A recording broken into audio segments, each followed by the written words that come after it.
ప్రస్తుతం ఐటీ మార్కెట్లో ఒక విచిత్రమైన సిచ్యువేషన్ అండి. ఏంటంటే కొంతమందికి ఏమో కాల్స్ వచ్చే వాళ్ళకే ఎక్కువ కాల్స్ వస్తున్నాయి. రాని వాళ్ళకి అసలు రావట్లేదు. 3 ఇయర్స్ ఎక్స్పీరియన్స్తో కానీ 4 ఇయర్స్ ఎక్స్పీరియన్స్తో మీరు జాబ్ కోసం ట్రై చేస్తున్నారనుకోండి, కొంతమందికి వచ్చే వాళ్ళకే కాల్స్ వస్తున్నాయి, రాని వాళ్ళకి చాలా తక్కువ వస్తున్నాయి. దానికి రీజన్ మేబీ మీ రెజ్యూమ్ కానీ, మీరు బిల్డ్ చేసిన డిజైన్ చేసిన రెజ్యూమ్ కావచ్చు, మీరు మీ రెజ్యూమ్లో యాడ్ చేసిన ప్రాజెక్ట్స్ కావచ్చు, ఆర్ మీరు రెజ్యూమ్లో మెన్షన్ చేసిన కీవర్డ్స్ కావచ్చు. ఎందుకంటే మనందరికి చాలామందికి తెలుసు, ఇప్పుడంతా కూడా మాన్యువల్గా మీ రెజ్యూమ్ని స్క్రీన్ చేసేది అనేది చాలా తక్కువ అండి.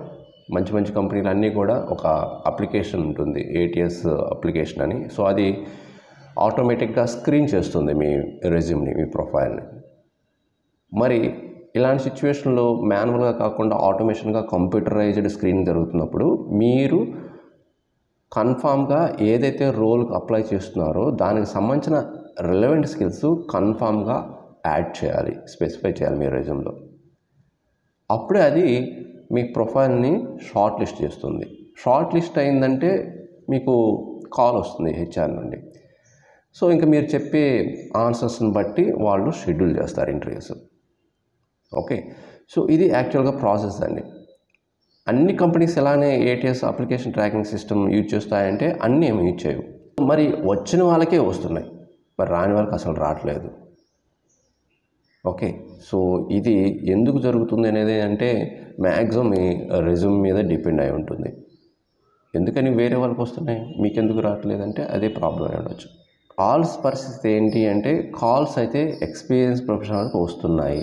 ఇంటర్వ్యూ షెడ్యూల్ అవుతున్నాయా అంటే అది మీరు చెప్పే ఆన్సర్ని బట్టి. వాళ్ళు ఫస్ట్ ఇనిషియల్గా మీకు స్క్రీన్ చేస్తారు కదా, మీ డీటెయిల్స్ అడుగుతారు కదా, ఆ డీటెయిల్స్లో మీరు ప్రాపర్గా వాళ్ళకి ఆన్సర్స్ చెప్తే, ప్రతిదానికి వాళ్ళకి కాన్ఫిడెంట్గా అనిపిస్తే వాళ్ళు షెడ్యూల్ చేస్తుంటారు ఇంటర్వ్యూస్. కొంతమంది అంటున్నారు, మాకు డీటెయిల్స్ తీసుకొని మళ్ళీ మాకు ఎలాంటి రెస్పాన్స్ ఇవ్వడం లేదు, షెడ్యూల్ చేయటం లేదు అని అంటున్నారు.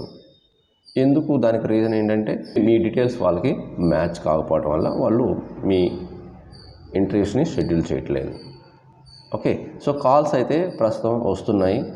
ఓకే, అన్ని టెక్నాలజీస్ని కవర్ చేస్తున్నాయి, బట్ కొన్ని టెక్నాలజీస్కి అయితే ఎక్కువ కాల్స్ ఉన్నాయి అండ్ కొన్ని డొమైన్స్కి తక్కువే ఉన్నాయి. ఫ్రెషర్స్ పరిస్థితి ఏంటి అండ్ 2 ఇయర్స్ 3 ఇయర్స్ ఎక్స్పీరియన్స్ పరిస్థితి ఏంటంటే వాళ్ళకి కాల్స్ ఉన్నాయి. ఓకే, హైరింగ్ అయితే జరుగుతుంది, కానీ ఎక్కువగా కాంపిటీషన్ ఉండటం వల్ల చాలామందికి మాకు కాల్స్ రావటం లేదు అని అనుకుంటుంటారు. కానీ బట్ వచ్చే వాళ్ళకి వస్తూనే ఉన్నాయి జాబ్స్, ఫ్రెషర్గా కూడా జాబ్స్ వస్తూనే ఉన్నాయి. బట్ ఈ కాంపిటీషన్లో ఏంటంటే ఎక్కువ మందికి రావటం లేదు. అందువల్ల ఎక్కువ మంది ఏం చేస్తున్నారు, కామెంట్ చేస్తున్నారు, మాకు జాబ్స్ రావట్లేదు అండ్ కాల్స్ రావట్లేదు అంటున్నారు.